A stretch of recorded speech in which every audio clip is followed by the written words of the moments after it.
Hola, muy buenas tardes. Muchas gracias por invitarme a compartir esta charla con ustedes. Como en todas mis actividades en el corporativo MRCI, expreso siempre mi gratitud al contador José Antonio Pérez Ramos, a la contadora Cecilia Pérez Cano, al ingeniero Juan Manuel Carreño, a la licenciada Pilar Karina Guzmán, a la ingeniera Lisbeth García. Muchas gracias a todos por brindarme esta oportunidad y poder seguir compartiendo estos temas vinculados al bienestar y vinculados a la cultura de los valores universales. Temas de los cuales estoy muy convencido que su aplicación y desarrollo seguramente que nos traería bienestar, armonía y tranquilidad. Curiosamente, estos temas tan importantes observo que poca gente los aborda o les damos poco interés. El mundo moderno pues está muy instalado en unas corrientes de hedonismo, de búsqueda del placer fácil, las tecnologías, etcétera. Vamos, y el día de hoy vamos a continuar con la segunda parte del tema manejo y conocimiento del estrés. ¿El estrés es un amigo o es un enemigo? En la primera parte abordamos temas vinculados a aspectos como cuáles son las fuentes del estrés que debemos de conocer, identificar para poderlos enfrentar o abordar. Hablamos acerca de la fisiología del estrés. ¿Qué es este fenómeno? ¿Cómo lo definimos? ¿Cómo funciona en un ser biológico?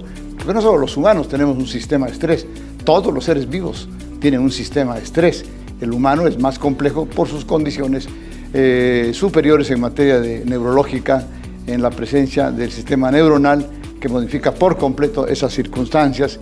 Y también comentamos la vez pasada que la presencia del estrés crónico al paso del tiempo invariablemente nos va llevando hacia la obtención de enfermedades, que hemos denominado enfermedades psicosomáticas y que son de una frecuencia y de una importancia indiscutibles. Todos los que vivimos un sistema o un momento o una experiencia estresante, aguda y sobre todo cuando se convierte en crónica, tenemos expresiones de enfermedad vinculadas a este fenómeno. Y ahí hicimos una lista de enfermedades vinculadas a la cardiopatía isquémica, a la hipertensión arterial, a un colon neurogénico, a la diabetes mellitus como coadyuvante para su aparición de esta enfermedad. Bueno, está vinculado a temas inmunológicos, temas vinculados a problemas alérgicos o atópicos, etc. Hay infinidad de enfermedades que están vinculadas, relacionadas con el estrés crónico. Entonces, el tema del día de hoy significa, entonces, ¿qué vamos a hacer? ¿Qué debo de hacer para enfrentar el estrés? Para adquirir una palabra importante, tomen nota, apunten por favor, apunten algunos conceptos que les pueden ser de utilidad en su vida cotidiana para obtener resistencia frente al estrés. Frecuentemente no podemos eliminar las fuentes de estrés, no podemos borrarlas de un plumazo, desaparecerlas, siguen ahí. Algunas sí podemos eliminarlas, otras podemos atenuarlas, pero finalmente lo que vamos a alcanzar o lograr con todo el trabajo que hoy vamos a aportarles es adquirir resistencia e inteligencia para manejar el estrés que tenemos frente a nosotros y que precisamente en este momento del mundo actual ha alcanzado niveles verdaderamente preocupantes. Un ejemplo nada más fue la pandemia del COVID-19, donde el mundo durante 3 años se estresó de una manera impresionante. Todo el mundo andábamos angustiados. Seguramente aquí ustedes presentes aquí conmigo andaban preocupados pensando me voy a enfermar y me voy a morir, ¿no? Andamos con el tema presente. ¿Qué generamos? Estrés. 3 años, estrés crónico. Por lo tanto, ¿qué ocurrió? En el mundo se han disparado las enfermedades cardiovasculares, se disparó la diabetes mellitus, la hipertensión arterial, el colon irritable, enfermedades psicosomáticas vinculadas al estrés. Pero algo muy importante que he estado observando y que a veces no lo relacionamos, y un buen amigo allí en León, Guanajuato, me hizo una observación interesante acerca de por qué vinculo la ética con el estrés. Es muy importante. Si vivimos bajo un sistema de valores universales, con una actitud ética, podemos disminuir por lo menos las fuentes de estrés que estén bajo mi control. Si vivo y actúo con honestidad, reduzco el nivel de estrés. Obviamente, fíjense, esos delincuentes malvados, si no andarán estresados, robando, asaltando, matando, secuestrando, andan estresados, evidentemente. El hijo indisciplinado, el valor de la disciplina, anda estresado, anda, mi papá me va a regañar, mi papá está enojado, mi mamá me va a decir, decimos cosas. ¿Por qué? Porque violamos el valor de la disciplina, el valor de la fidelidad. Quien comete infidelidad y anda con una pareja extra ahí de su matrimonio, seguramente que anda estresado. Pasará buenos momentos placenteros en el motel, pero tiene que llegar a casa. Y en casa tendrá que pagar las facturas. Las facturas son de muchas formas y naturaleza, y seguramente el tipo o la mujercita, quién sabe, porque ahora en el mundo moderno ya hay de todo, llega estresado a la casa. A ver si no me descubren, a ver, hijo, voy a tener bajo rendimiento el día de hoy, a ver si nos ponen exigentes. Y va, estrés, permanentemente andamos pensando en el estrés cuando violamos las normas, los valores universales que nos llevan a vivir en orden, a vivir en armonía. Por eso vinculo mucho el tema del estrés con la ética. Entonces vamos a revisar de manera breve, porque tenemos muy poco tiempo, de manera muy breve, muy concreta, temas que a lo mejor, o estrategias que quizás ustedes en el corporativo MRCI, pues ya los conocen. Haremos nada más simplemente una síntesis de lo que hemos ya platicado en el tema del bienestar integral y algunas nuevas estrategias para enfrentar, resolver y adquirir resistencia frente al estrés. Vamos a comentar brevemente lo que yo considero que son las 12 opciones positivas contra el estrés. Primera opción, comprensión del estrés y sus efectos. Ahí en la imagen hay algunos conceptos, revísenlos, pero muy importante que para que adquiramos, y voy a ser reiterativo, resistencia frente al estrés, tenemos que estar informados. La actitud nace de la información. ¿Cuál es mi actitud frente al estrés? Depende de tu información. Estás bien informado, tomarás acciones, adoptarás las opciones positivas para enfrentar y resolver el estrés. Pero si no tengo ninguna información, pues no conozco el tema, no me interesa, no me importa, tendré mayores consecuencias sin duda alguna. Así que la primera opción para enfrentar el estrés es capacitarnos permanentemente respecto al tema. Busquemos libros al respecto, escuchemos charlas, escuchemos conferencias. Yo por ahí les comparto cápsulas sobre el manejo del estrés. En este momento estamos ahorita subiendo regularmente cápsulas sobre el manejo del estrés porque es vastísima la información. Entonces espero que a través del tiempo, con esta información, vayamos comprendiendo mejor el fenómeno. Si lo comprendo, si lo conozco, lo puedo resolver. Puedo tomar acciones para resolverlo. Muy importante. En el transcurso de mi presencia en el corporativo MRCI, pues hemos compartido talleres, conferencias de mucho tiempo, de varias horas hace algún tiempo, donde abordábamos el tema de una manera mucho más abundante, extensa. Una estrategia importantísima que mucho recomiendo para efectos de manejar y comprender el estrés es la lectura, es leer. Algo que me da la impresión, corríjanme por favor, a lo mejor estoy totalmente equivocado, pero los agentes de ahora, sobre todo los jóvenes, leen muy poco. Cuando la gran estrategia es la lectura. Si les mando un WhatsApp y les digo en el WhatsApp, el estrés es muy importante, conócelo, camina diario. Ya, ese es el WhatsApp. Y pues si leen un librote de 400 páginas sobre el estrés, creo que va a haber más información. Mientras más información tenga, información veraz, profunda, científica, con apego a la verdad, a la ciencia, a la ética, va a haber mejores respuestas de parte de las personas porque están informadas. La actitud es un concepto que mucho reitero, yo estoy convencido plenamente de ello. La actitud ante la vida, ante cualquier evento de la vida, nace de la información. Y por cierto, cuando quieran ustedes abordar el tema, muy importante, compártanlo, difúndanlo con su familia. De nada sirve que ustedes lleguen a casa con una familia, con papá, mamá o con la pareja, los hijos, y ustedes salen unos verdaderos expertos en el tema del estrés porque laboran en el corporativo MRCI, pero su señora y sus chicos o su papá y mamá a lo mejor no tienen ni idea de qué estamos hablando, ¿no? Y entonces tendrán que convencer al grupo familiar. Eso sería formidable, es igual que la cultura de valores, ¿eh?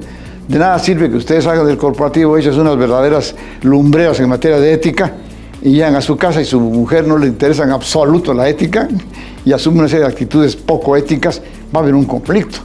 Porque ustedes están adheridos al valor, por ejemplo, de la puntualidad y a su pareja no le importa llegar tarde, pues. A ustedes les gusta mucho ser afectuosos, el valor del afecto, y su pareja es fría, indolente, indiferente. Va a haber un conflicto. Entonces es importante difundir estos conceptos entre la familia para que tenga mayor peso. Es tan importante el tema del estrés que ha inundado toda la sociedad en el ámbito familiar y en el ámbito laboral. El estrés en el trabajo, muy importante. Por eso mismo, hace ya muchos años, el gobierno federal construyó la norma oficial mexicana 035 que emitió la Secretaría del Trabajo y Previsión Social con la finalidad de identificar los factores de riesgo que están presentes en el ambiente del trabajo. Y de ahí nacen una serie de consecuencias. Ahí en el corporativo compartimos carteles, compartimos reflexiones, compartimos el tema. ¿Para qué? Para que esta norma se cumpla. Y tiene que ver con los temas de estrés, por ejemplo, acoso laboral, acoso sexual, bullying laboral, una serie de temas que a veces le damos poca importancia, pero destruyen a la gente. El bullying escolar es horrible. Un chico que le hacen bullying escolar llega con frecuencia al extremo del suicidio. Igual en el trabajo, bullying laboral, acoso laboral, destruye a la persona. Acoso sexual, que es muy frecuente en las empresas en nuestro país, destruye a la persona, la aleja de su trabajo, es menos productiva, vive atemorizada, vive angustiada, vive con estrés. Por eso la norma 035 está relacionada en cómo evitar o reducir las fuentes y el nivel de estrés de las empresas donde laboramos. Así que opción número 1, comprensión del estrés. ¿Qué es el estrés? Vamos a la opción número 2. Muy importante, identificar nuestra genética. Hagamos una reflexión respecto a mis familiares. Claro que nosotros no podemos elegir la genética. La genética existe ahí en papá, mamá, los abuelos, los antecesores, etc. Vamos entonces a identificarla, porque si en la familia tenemos antecedentes muy importantes de obesidad, de diabetes mellitus, de hipertensión arterial, de cáncer, de diferentes enfermedades crónico-degenerativas, nos hace más vulnerables ante el estrés. Por lo tanto, muy importante, identifique su genética. Y su genética significa simplemente heredar la mala suerte de que la familia nos transmita enfermedades que van a coadyuvar con el estrés para enfermarnos más rápidamente y más severamente. Así que si tengo una mala genética, ¿qué tengo que hacer? Pues ser más eficiente en mi manejo del estrés. Mi papá y mamá son diabéticos y mi abuelo murió de un evento vascular cerebral y mi otro abuelo murió de cáncer y mi hermana tiene hipertensión. ¡Ay! Mi carga genética es muy importante. Por lo tanto, ante este mundo pletórico de fenómenos estresantes, tengo que adquirir un estilo de vida saludable. Fundamental. Algo que le damos poca importancia, tan poca importancia que además les doy un dato que es estremecedor, ¿no?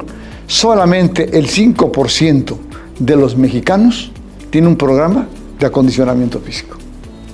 Es un dato devastador. Somos un país de sedentarios, de comelones y de sedentarios. Vivimos sentados, acostados. No caminamos cuando el ser humano caminó por miles y miles de años. Así que atención con su genética. Evidentemente que un tema fundamental para enfrentar el estrés y adquirir resistencia frente al estrés, una buena opción positiva es nutrirnos saludablemente, nutrirnos correctamente. Y significa simplemente nutrirnos saludablemente, significa alimentarnos inteligentemente. Nutrirnos correctamente no es no comer, es comer con inteligencia, saber seleccionar mi forma de alimentarme, el tipo de alimentos, mis porciones, etc. Y por ello es que yo abordo el tema de la nutrición saludable de una manera coloquial, de una manera sencilla. El tema de la nutrición es un tema complejo. Yo pretendo hacerlo simple y sencillo. Porque eso de abordar el tema bajo la visión, obviamente, de excelentes nutriólogos, siento que lo hace como complicado, ¿no? Como difícil. Cuando van al consultorio, estos chicos se van a su examen médico periódico, que es parte del tema, por cierto, de tener bienestar, es tu check-up médico regularmente para anticiparnos a la presencia de enfermedades. Allí yo los entrevisto y platicamos y les voy comentando esos temas de la nutrición. Y con frecuencia les comento una metáfora rápido, pero que se me hace como muy simpática, pero como muy correcta. en el sentido de que yo no veo que ningún animalito en su ámbito natural vaya al nutriólogo. Y hay animalitos totalmente sanos, en un ambiente saludable, obviamente, ¿no? Y les pongo la metáfora del león, ¿no? Siempre les digo, los voy a llevar a un tour ahí a Sudán o a Nigeria para que conozcan a los leones. Y cerquita de ellos nos acerca un vehículo y el león está sumamente sano. Vemos a la leona ahí preciosa, es un animalón enorme con una gran pecho, unos brazotes, bueno, se ve saludable, se ve vigorosa la leona. Y nos ve allá a los humanos y ruge indignada porque estaban los humanos viendo a la leona ahí en su ambiente natural. ¿Y a poco ya hay nutriólogos atendiendo a los leones? Simplemente no, simplemente los leones comen intuitivamente lo que deben. Y el tema con los humanos es que comemos lo que nos gusta. Y un león come cada 4 o 5 días, ¿eh? Y el humano come todos los días, 3 veces al día. Y de repente le meten unas colaciones, ¿no? Nos morimos por comer. Es un tema importante. Entonces, si lo abordo correctamente, estoy enfrentando, adquiriendo resistencia frente al estrés, a tener mayor bienestar porque me nutro correctamente. Y vamos brevemente a lo que yo he denominado las estrategias inteligentes de la nutrición saludable. Reglas sencillas, coloquiales. Voy a ser muy breve, voy a resumirlas. Esto es motivo de una gran charla, motivo de una conferencia absolutamente dedicada al tema de la nutrición, bajo esta perspectiva que les comento, esta perspectiva práctica, sencilla, coloquial, que podemos hacerlo todo el tiempo sin tener que tener complicadas dietas, ir al nutriólogo y la dieta de la lechuga alunizada y del té de quién sabe qué, y la dieta del doctor Atkins, y la llevan un mes y después la abandonan porque es muy complicado. Pero con esas reglas generales, yo soy convencido que se nutren correctamente. Primera regla, y muchos se las comento en el consultorio, las reitero aquí porque son sencillas. Háganlo, se nutren correctamente. Primera regla, la mitad de lo que se comen, ¿sí?, deben ser vegetales. En el almuerzo, en la comida o en la cena. Chequen que sus platillos, la mitad sean vegetales. Crudos o cocidos, frutas o verduras o hortalizas o lo que gusten, como quieran. Ese es el tema, no dietas. Chequen nada más que tengan la mitad de vegetales en sus comidas. Ese es un buen hábito. Ahí comenzamos a tener una nutrición saludable. Muy importante el hábito de almorzar bien, comer poco y cenar casi nada. Adóptenlo. ¿Por qué? Porque esto crea un sistema metabólico que propicia que podamos vivir acordes a un biorritmo que tenemos los humanos, básicamente pensando en que la gente trabaja en el día. Obviamente hay variantes, evidentemente, ¿sí? Y tenemos menos requerimientos a mediodía, en la noche tenemos pocos requerimientos. Vamos, entonces yo creo que es un tema fundamental. Recuerdo ahorita aquella famosa broma al respecto, cómo tenemos que alimentarnos. Bueno, hay que almorzar como reyes, comer como príncipes y cenar como mendigos. Decía otro amigo, tu almuerzo no lo compartas con nadie. Tu comida, compártela con tus amigos. Tu cena, échasela a los perros. Sigan esa pirámide y van a ver que van a tener magníficos resultados. Yo siempre les estoy sugiriendo que no coman nada entre comidas. Todo el mundo se asusta. ¿Cómo? Yo me echo mi tentempié, mi sandwichito, etcétera, entre comidas. Una buena regla es no comer o tomar alimentos entre comidas. Alimentos que implican un proceso digestivo. Si almuerzo, el proceso dura 4 o 5 horas, y vamos apenas terminando el proceso digestivo a nivel de nuestro estómago y ya le aventamos un sandwichito porque tenemos sensación de hambre y perturbamos el proceso de reposo de nuestro estómago. Dejemos que se vacíe, que repose, que descanse, que vuelva otra vez a recomponer sus células parietales, que tenga sus jugos gástricos bien para la siguiente comida. Pero vamos a la mitad y ya la aventamos. Entonces, una buena regla que yo les sugiero es que no coman absolutamente nada entre comidas. Estoy siendo breve y muy concreto porque el tema es extenso, pero si entre comidas, es otra opción que les ofrezco, pueden tomar líquidos solubles sin azúcar, que no entran en un proceso digestivo, son solubles, se absorben en la cámara gástrica fácilmente. Es decir, podemos tomar agua sola, refresco sin azúcar, un té con stevia, un cafecito con Splenda, si les gusta que estén dulces sus bebidas, y es excelente. ¿Por qué? Porque es una forma de engañar a nuestro estómago.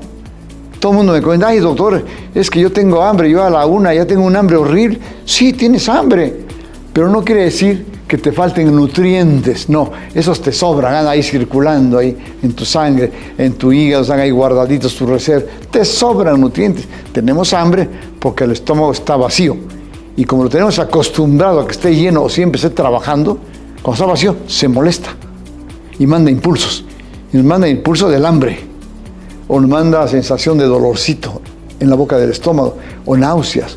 A veces sentimos que nos ponemos un poco, que me baja la presión, es un reflejo vagal, porque hemos habituado al estómago a que se perturbe.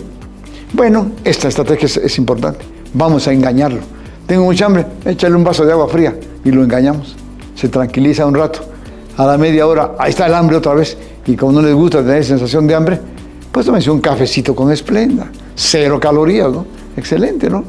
Y así es una forma de que vayamos acercándonos a la hora de la comida, donde ahí sí, cómanse su manzanita, cómanse lo que tenían pensado como colacióncita, mejor en la comida, pero menos que en el desayuno.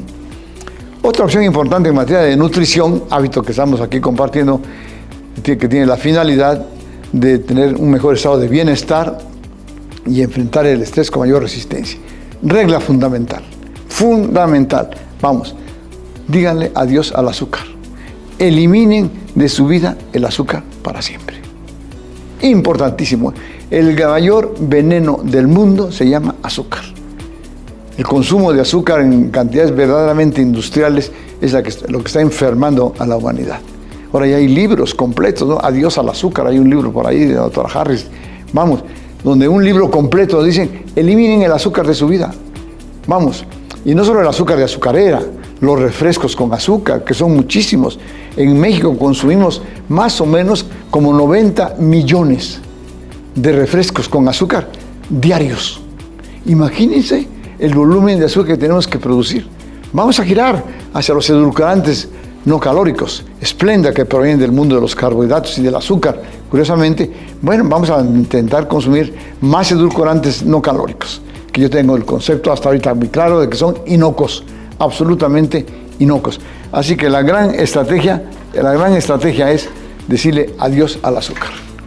Y si la ponen en práctica, les aseguro que en un año se ahorraron miles de calorías que no iban a utilizar. Y ese azúcar que no iban a utilizar, al paso del tiempo se iba a ir convirtiendo en grasa. Así que el gran aportador para que tengamos grasita en el cuerpo se llama azúcar. Más allá del consumo, evidentemente, de grasa saturada, evidentemente. Otro hábito fundamental en materia de nutrición saludable, que suena como de loquitos, porque aquí todo el mundo dice, me encanta comer carne. Claro, a mí también me encanta. Pero un hábito saludable es ingerir proteínas de origen animal cada tercer día. Un día sí y un día no. Un día sí y un día no. 250 gramos de proteínas. Y les aseguro que tiene una aportación de aminoácidos correcta para seguir estando fuertes y saludables. No comer carne todos los días. Aparte de que tiene un beneficio absoluto en materia de bienestar y personal, si el mundo llegáramos a esta, como diríamos, casi como locura, de comer carne un día sí y un día no, todos los humanos, el efecto sería, ¿qué creen?, a nivel del cambio climático. Es el gran tema, ¿eh? El consumo de carne, ahorita no lo voy a platicar, no tengo el tiempo para hacerlo, pero hemos revisado el tema. El 20% de las aportaciones de gases de efecto invernadero, dióxido de carbono, provienen del consumo de carne. 20%. Si comiéramos todos carne, un día sí y un día no, bueno, le bajaríamos, en términos muy teóricos, un 10% al calentamiento global, que sería buenísimo, buenísimo, ¿no? Ahora, con motivo de la pandemia, que el mundo se encerró, dejamos de consumir mucha carne, dejamos de movernos en el planeta Tierra, bajamos la producción del planeta. ¿Qué ocurrió? Se redujo la concentración de dióxido de carbono en la atmósfera y el planeta redujo su temperatura 0.5. Y el planeta empezó a cambiar. Empezó a proliferar la fauna y la flora en diferentes sitios del planeta. ¿Pero qué creen? regresamos a la normalidad y estamos otra vez, o peor que antes. Como que estamos desquitándonos, como no fui 3 años de vacaciones, ahora voy 3 veces al año, porque no fui 3 años, ¿no? Me voy a recuperar y estamos calentando el planeta otra vez. Curiosamente, consumir carne en forma alterna es una forma de ayudar al planeta, curiosamente. Otro hábito, otra estrategia inteligente de nutrición saludable, que mucho comento con los jóvenes que tengo la oportunidad de atenderlos en mi consultorio, siempre les comento, reduzcan su consumo de grasa saturada, de grasa proveniente del mundo animal. La manteca, el chicharrón, los biuces, todo eso que nos encanta, ¿no? El jamón, la salchicha, las vísceras animales tienen mucha grasa saturada, comer cerebro, comer riñón, tripas, hígado, que es delicioso, pues sí es delicioso, ¿no? Como mi vecina, pues. Pero no porque está deliciosa voy a llegar, ¿no? Todo tiene límites. Igualmente, no porque me encante el chicharrón, pues como un plato de chicharrón. Tenemos que consumir grasa saturada, evidentemente, a partir de su porción de carne de cerdo. Es decir, necesitamos 10 nada más, metáfora, ¿eh? No 100.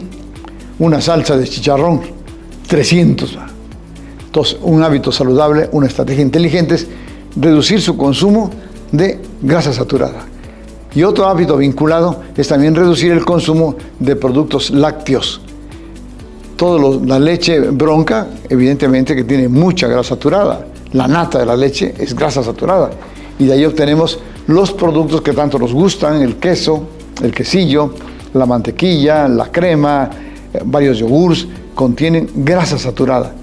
Entonces, no es no comerlos, no. Comerlos razonablemente, de manera frugal, ocasionalmente, no abusar de estos productos. Otra estrategia inteligente de nutrición es diversificar sus alimentos.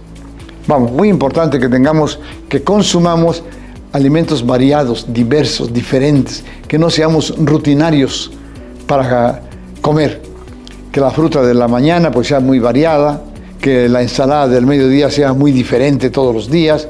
Hablamos de carne, un día sí y un día no. ¿Y qué es diversificar en materia de carne? Que una vez es de pollo, y luego es de res, y luego es pescado, y luego es puerco. Y esta porción de carne de puerco es la grasa saturada que necesitamos, que también es importante que comamos esta pequeña cantidad de grasa saturada. Muy importante esa otra estrategia. Coma con apetito. Nunca ingiera alimentos cuando percibamos que tenemos nuestro estómago lleno. Es que me toca comer a las 3, ya estamos eructando el desayuno. No, tratemos de que se vacíe su estómago, que descanse por un momento y entonces podemos ya continuar con el siguiente alimento.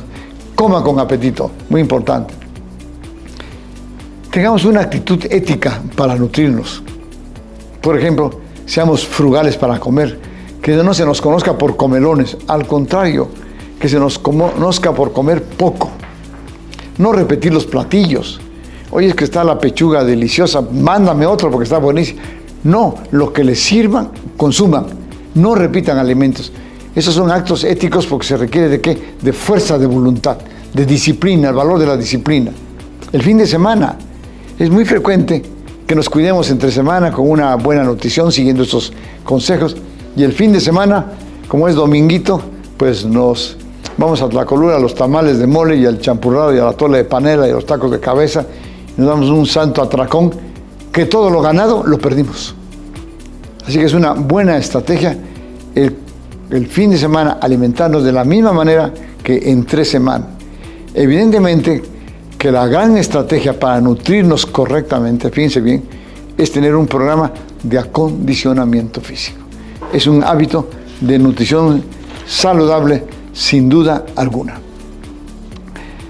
Sin lugar a dudas, para que obtengamos resistencia frente al estrés, tenemos que llevar a cabo o realizar un programa sistemático, ordenado, permanente, progresivo de acondicionamiento físico. Ahorita yo quisiera abordar el tema con amplitud, pero no me da el tiempo, el tema es enorme, ¿no? Pero tenemos que acondicionarnos en dos vertientes, la aeróbica y la anaeróbica, de manera sencilla y metafórica para que quede claro, porque ese es un tema, estoy pensando que me van a escuchar personitas que no son médicos, que no les interesa conocer términos médicos, hablemos de manera coloquial, para que la gente lo comprenda, se emocione y lo ponga en práctica, ¿no? Ejercicio aeróbico significa este ejercicio como es correr, nadar, trotar, subir la montaña, bailar, andar en bicicleta. Tenemos un alto consumo de oxígeno aeróbico. Tenemos que meter mucho aire, estamos hiperventilando. ¿Y esto qué cosa va a beneficiar? El motor, corazón, pulmones, arterias, venas, el motor. Y lo anaeróbico, consumimos también aire y oxígeno, pero un poquito en menor cantidad. Y dado el mecanismo anaeróbico, vamos a beneficiar a los músculos, a sus articulaciones, a sus huesos. Es decir, vamos a beneficiar a la carrocería. Uno al motor, otro a la carrocería. Prefieran mejorar su motor que su carrocería. Si ambas cosas los pueden hacer, bienvenido, excelente, ¿no? Fíjense, cuando uno desarrolla un programa de acondicionamiento físico, ahorita, bueno, yo ya a mi edad ya no tengo un plan tan activo como cuando tuve allá desde los 20 hasta los 68 años, un plan muy activo de acondicionamiento físico. Es realmente maravilloso y formidable el correr una hora, el subir la montaña, el sentirse acondicionado, con un semblante. Fíjense cuántos beneficios uno puede obtener de hacer un buen plan de ejercicio, ¿sí? Tenemos una mejor condición funcional y estructural de su aparato cardiovascular y pulmonar. Mejor corazón, mejores pulmones cuando estamos acondicionados. Tenemos, obviamente, saturamos mejor. Tenemos una mayor concentración de oxígeno circulando en su hemoglobina de sus glóbulos rojos. Su presión arterial, su frecuencia cardíaca están disminuidas. Incrementa y mejora la llegada de sangre en sus pequeños vasitos a todos sus tejidos. Hay una mejor circulación periférica. Fíjense cuántos beneficios obtenemos. Vamos a reducir su nivel sérico de colesterol, de triglicéridos, es decir, de grasas circulantes. Vamos a reducirlas cuando tengo un buen plan de acondicionamiento físico. Se recomienda, obviamente, para tener huesos sanos, tener una densidad ósea excelente. ¿Cuál es el motivo? Meternos medicinas, inyecciones. No, caminar, hacer ejercicio. Me decía una amiga ayer me decía, oye, yo me fui a hacer mi densitometría y estoy un poquito baja. ¿Qué me recomiendas? Ahí dicen que hay unas inyecciones. No, vete a caminar a partir de mañana.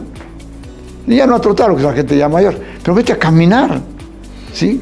La síntesis de hueso se da a partir de que caminamos y presionamos y estimulamos los osteoclastos del hueso para sintetizar hueso de más calidad. La gente que trota intensamente, es que tiene osteoporosis, no, pues nunca va a tener, evidentemente que nunca va a tener, ¿no? La gente que hace un buen plan de ejercicio, pues es un mecanismo interesante y tiene efectos antidepresivos, ansiolíticos, optimiza la eficiencia del hemisferio cerebral derecho, curiosamente. Otro efecto paradójico del ejercicio, cuando uno está en actividad física intensa, pues como que no nos interesa mucho fumar, ni meternos en alcohol, ni las borracherotas. Si mañana tengo que ir a trotar, ¿no? Tengo que darle al tequio 2 vueltas y me emborrachar, ¿no? Que se me hace de locos emborracharse ahora, ¿eh? Yo me emborraché, claro que me emborraché, pero pocas veces, ¿sí? Creo que 3 veces en mi vida, una borracherota así, ¿no? Es horrible, pues. Jamás lo volvería a hacer, nunca. ¿Por qué? Porque te reduce tu potencial físico integral y al otro día estamos afectados sistémicamente, metabólicamente. Entonces, una manera formidable de evitar esos vicios es teniendo un gran programa de ejercicio.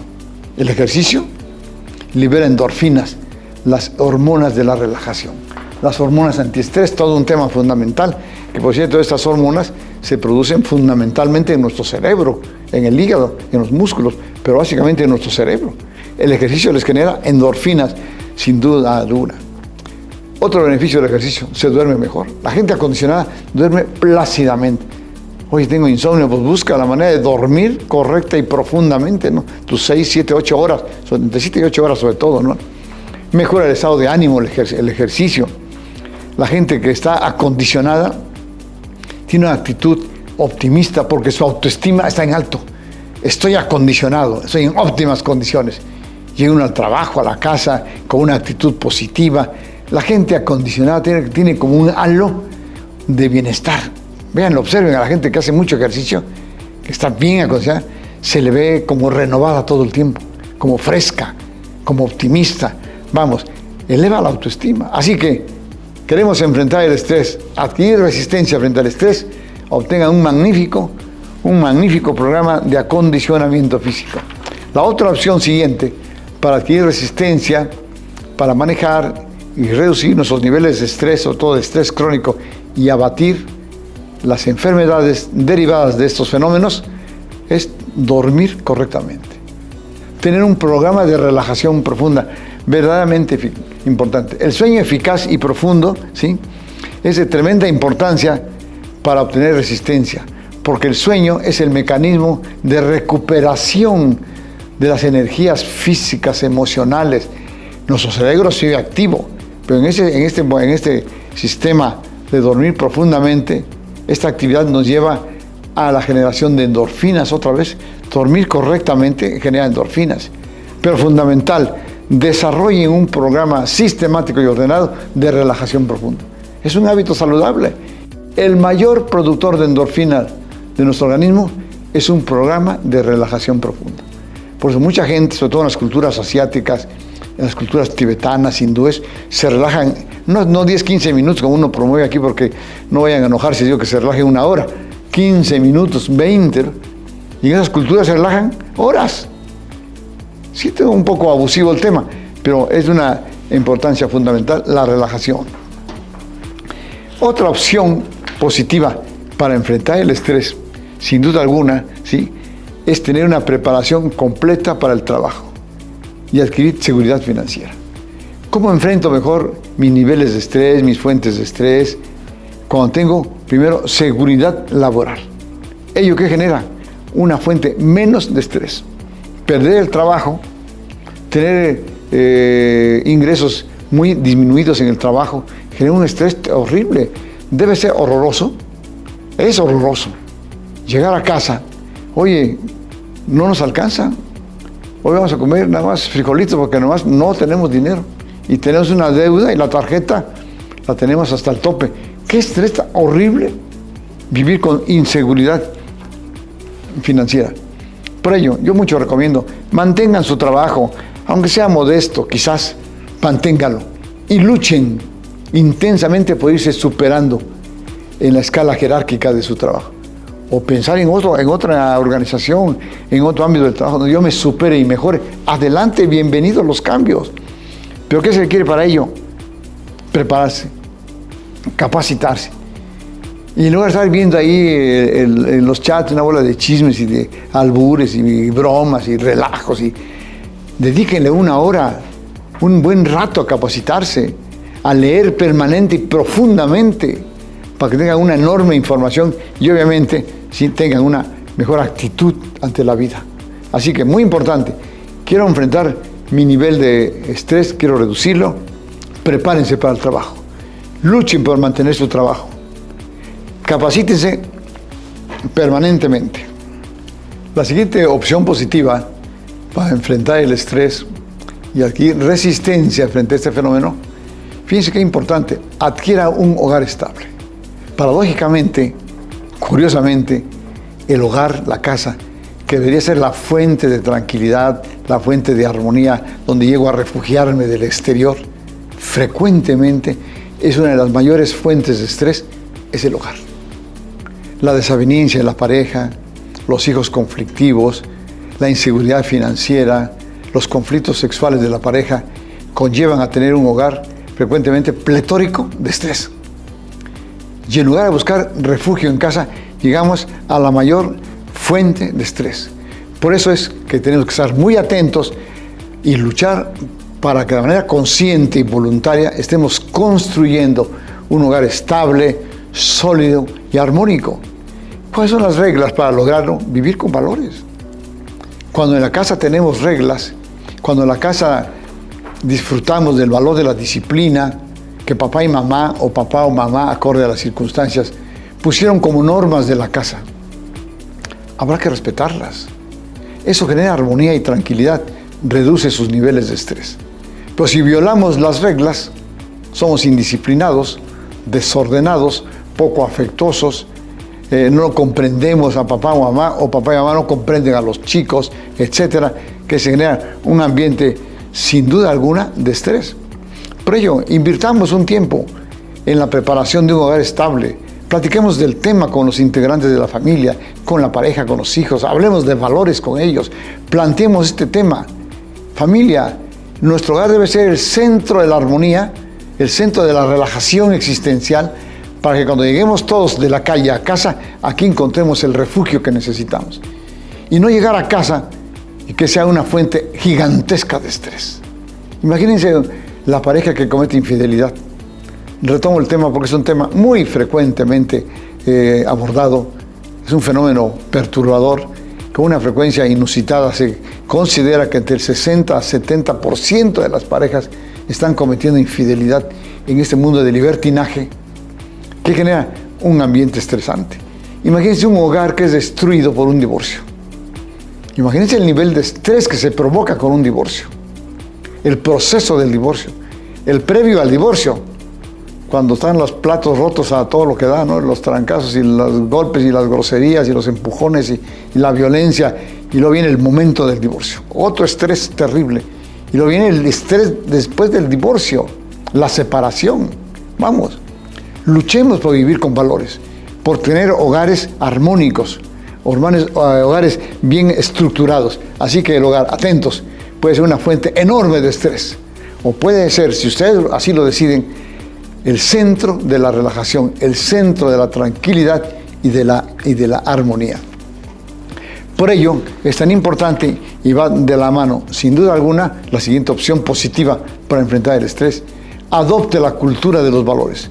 Sin duda alguna, la gente que vive con valores universales, más allá de esos valores convenencieros o modernos o antiguos o religiosos, hay muchos valores, pero hay valores universales. Ese es el punto que a veces me cuestiona. Es que cada quien tiene sus valores. Es que hay valores que estos valores ya son antiguos. No, hay valores universales. El respeto fue construido hace miles de años. El hombre de Nardental construyó el valor del respeto para poder vivir en orden en una sociedad. Creó el valor de la honestidad. Queremos vivir con poco estrés, sean personas éticas. Yo me pongo a pensar, cuando violamos el valor de la honestidad, el valor universal de la honestidad, y ese valor es reconocido y aceptado en todo el planeta Tierra. ¿Qué país no habla de honestidad? ¿Que en la India no hablan de honestidad? ¿En Japón? ¿En Islandia? ¿En Irlanda? ¿En México? Bueno, aquí lo violamos flagrantemente todos los días, ¿no? 150,000 muertos llevamos en 4 años. 105. ¿Y por qué tiene que ver con la honestidad? Porque le robamos la vida al que se mata, se le roba la vida, se le quita lo que no es tuyo, la vida. Vamos.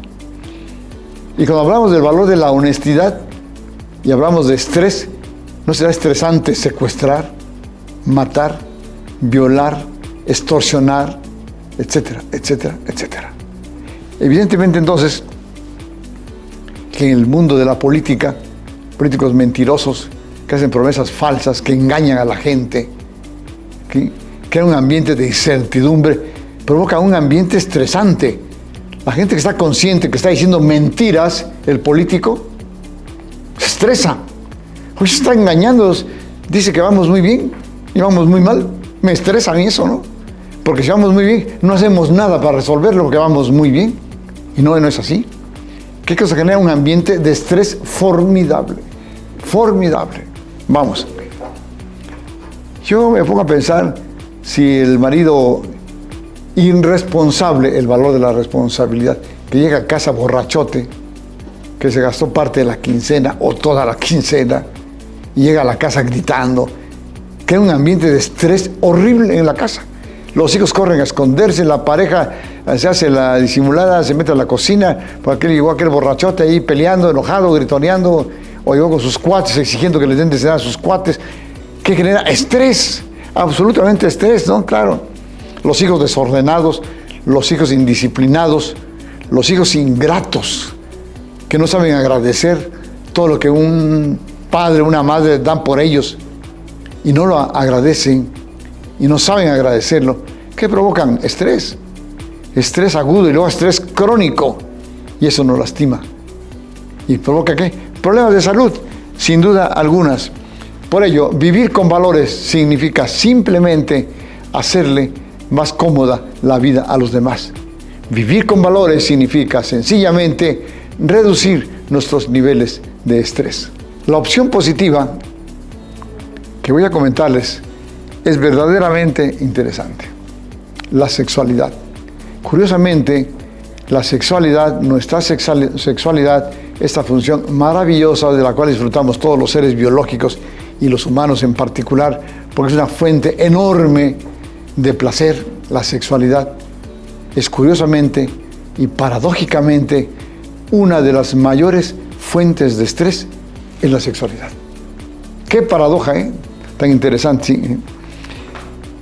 Porque cuando hablamos de sexualidad, yo siempre comento que hablar de sexo en nuestro mundo cotidiano es hablar de placer enorme del sexo al sufrimiento indescriptible.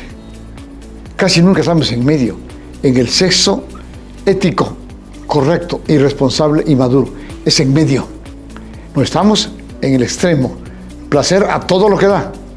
Y luego tenemos facturas enormes, enormes, que tenemos que pagar.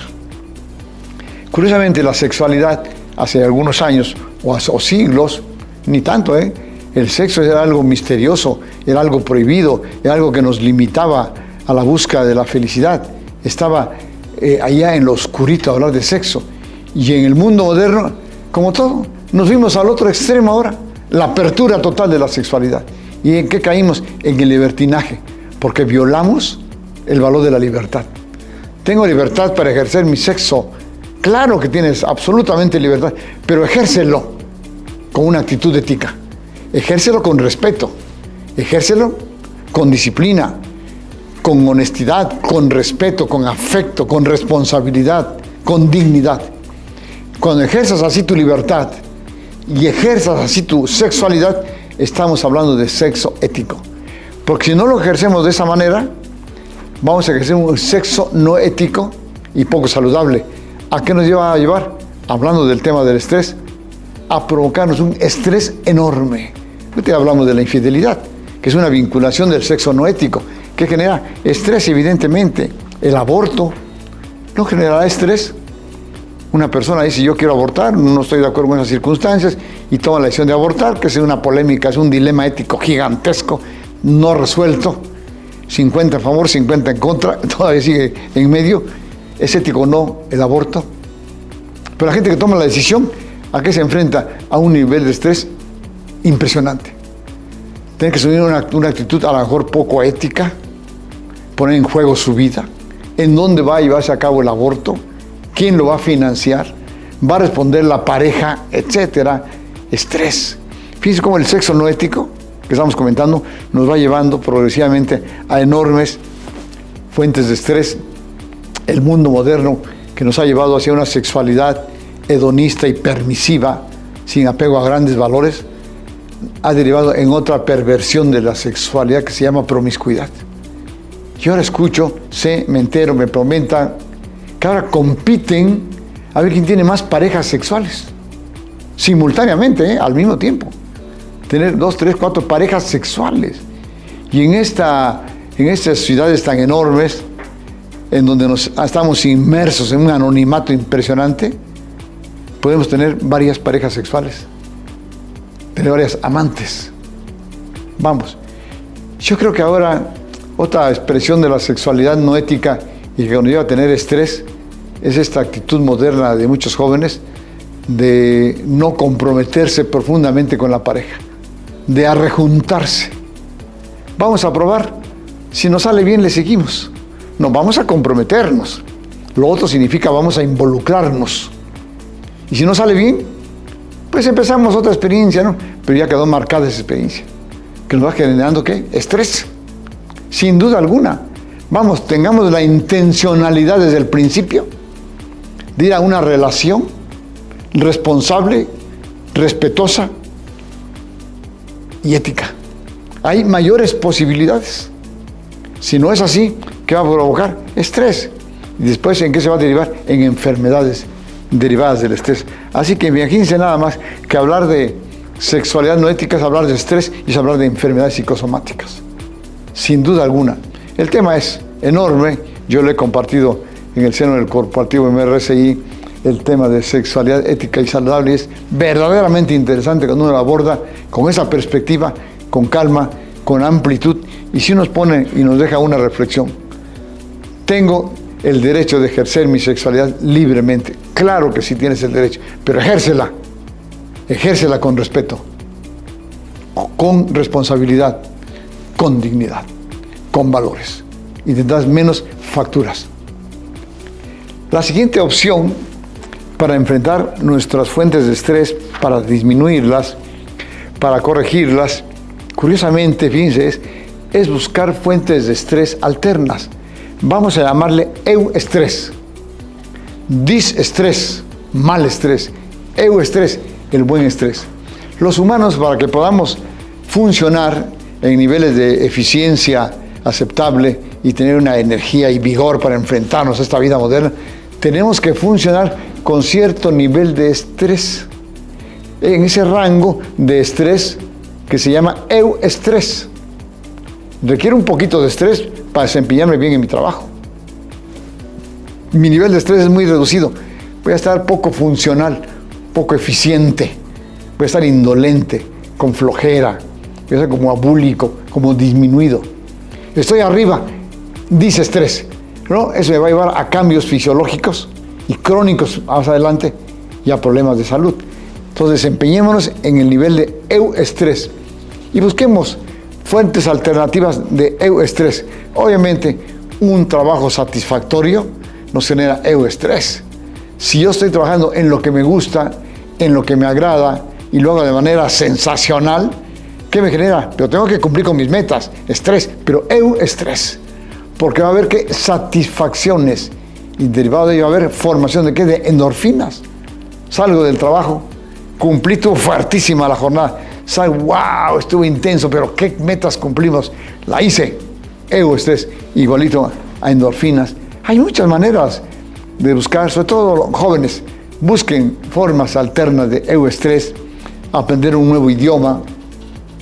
Curiosamente genera estrés ir a aprender un nuevo idioma. Vamos, tocar un instrumento musical, aprender a hablar en público, aprender oratoria, que por cierto es una fuente curiosamente de estrés. Cuando yo estoy frente a un grupo, frecuentemente imparto charlas, yo estoy aquí grabando para MRCI, evidentemente que tengo un nivel de estrés significativo, porque quiero hacer las cosas lo mejor posible, estoy estresado, pero al final digo, wow, estuvo bien, aporté una idea, aporté algo positivo. Es una fuente de euestrés. Dicen, oye, ¿y tú frente a un grupo numeroso, una charla de 2-3 horas frente a un grupo muy grande, no te estresa? Claro que me estresa. Y eso me hace eficiente. Bueno, eso creo yo, para estar frente al grupo. Pero al final es una fuente de satisfacciones. Termina el evento, termina la grabación, me siento agradecido con ustedes, reconfortado, lo hice bien, salió más o menos bien la cosa, o salió muy bien, etcétera, bien los reconocimientos. ¿Qué me genera? Endorfinas. Endorfinas. Vamos, ahí me pongo a pensar, yo nunca lo he hecho y ya creo que ya no lo haría. Una fuente de euestrés debe ser muy estresante, debe ser formidable lanzarse en paracaídas. Yo no me imagino lanzarme al vacío, pero la gente que lo hace dice que es maravilloso lanzarse en paracaídas. Es un estrés terrible, pero ya el descenso, ya más tranquilo, y el llegar al piso, decir, wow, lo hice, lo logré, qué paisaje tan admirable tuve. Vamos, euestrés. Subir montañas, el montañismo es estresante. Alcanzar la cima, que va a costar 3, 4, 5 horas de esfuerzo, de estrés, implica un enorme esfuerzo subir una gran montaña. Al final, cuando logramos estar en la cumbre, pues sean sensaciones cumbre, esas que nos dejan enormes sensaciones y satisfacciones, igualito a endorfinas. Es una forma de enfrentar sus fuentes de estrés. Por eso, y de la mano, otra opción importante para enfrentar el estrés es que tengamos en la vida o diseñemos metas realistas. Si diseño metas inalcanzables, seguramente el proceso para llegar a ellas, y que quizás nunca se llegue, va a ser ¿qué? Estresante, fundamental. Por eso busquemos formas, estrategias inteligentes de construir nuestras metas a corto plazo, a mediano plazo, a largo plazo, factibles y alcanzables. Si están ustedes pretendiendo lograr el amor o el afecto de Shakira, pues va a estar medio en chino al alcanzarlo, ¿no? A lo mejor alguna colaboradora, compañera, es una meta más factible, ¿no? Que Shakira, ¿no? Yo un día me puse la meta de Shakira y ya la renuncié, que no, está muy difícil llegar hasta Shakira, ¿no? Es una metáfora, pues significa que tengamos metas alcanzables. Vamos, por ejemplo, propóngase culminar su maestría, que es algo sensacional, que implica mucho trabajo, mucho esfuerzo, mucha lectura, mucha preparación, que genera estrés cada semana, el examen, la evaluación, estresados, pero al final cuando termina, ¡wow! ¿Sí? Maestra Elizabeth. ¡Oh! Ya no es licenciada, es una maestra Elizabeth. Vamos, doctora Elizabeth. ¡Wow! Un estrés tremendo para alcanzarlo, pero un euestrés, un buen estrés, que genera enormes satisfacciones, mejores perspectivas laborales, mejores ingresos económicos, más satisfacciones, más reconocimiento, que generó estrés, pero euestrés. Metas realistas, así que pónganse esa meta, es verdaderamente interesante. Vamos. Muy interesante, curiosamente, buscar maneras, a veces no suena fácil, de ser optimista, de tener siempre un buen nivel del humor, del sentido de la gracia, de reírnos frecuentemente. Curiosamente, cuando oímos o nos cuentan un buen chiste, que hay chistes buenísimos, por cierto, cuentan un buen chiste y nos carcajeamos, que estuvo el chiste sensacional, y a veces hasta las lágrimas se nos salen de las carcajadas porque estuvo buenísimo el chiste. Si pudiéramos, y de hecho se hace en un laboratorio de investigación, y pudiéramos determinar la concentración de endorfinas en la lágrima, es enorme. Tenemos tal nivel de endorfinas circulando con la risa, con la alegría, que se desborda en la lágrima y podríamos ahí determinarlas. Cuando lloramos por dolor, por pena, por pérdida, y lloramos y checamos nuestras endorfinas en la lágrima, no hay endorfina. Así que la risa, la alegría, ¿sí?, es una fuente maravillosa para enfrentar el estrés. Por eso yo les sugiero que aprendan chistes, cuenten chistes, escuchen muchos chistes, siempre tengan una broma a flor de labios, siempre la risa, la sonrisa. No hay nada más feo cuando uno llega a enfrentar a una persona en la oficina, en la casa, con una carota jetona, pues. No hay nada más estresante que, está con su jetota.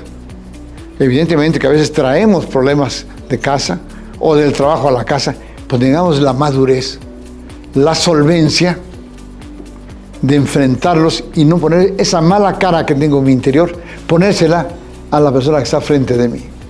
Es difícil, muy difícil, pero luchemos por hacerlo. Luchemos por ser optimistas.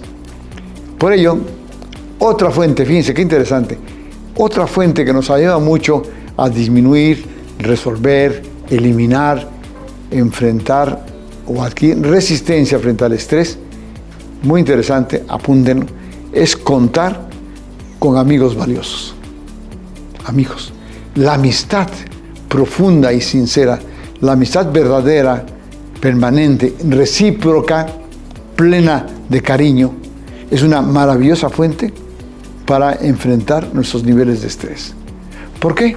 Porque el amigo es el consuelo. El amigo frecuentemente es la fuente donde podemos resolver, o por lo menos tener una catarsis. Podemos recargar en su hombro mi cabeza, decirle: amigo, estoy pasando por una situación difícil, crítica, tengo mucho dolor, y el amigo nos escucha de manera empática.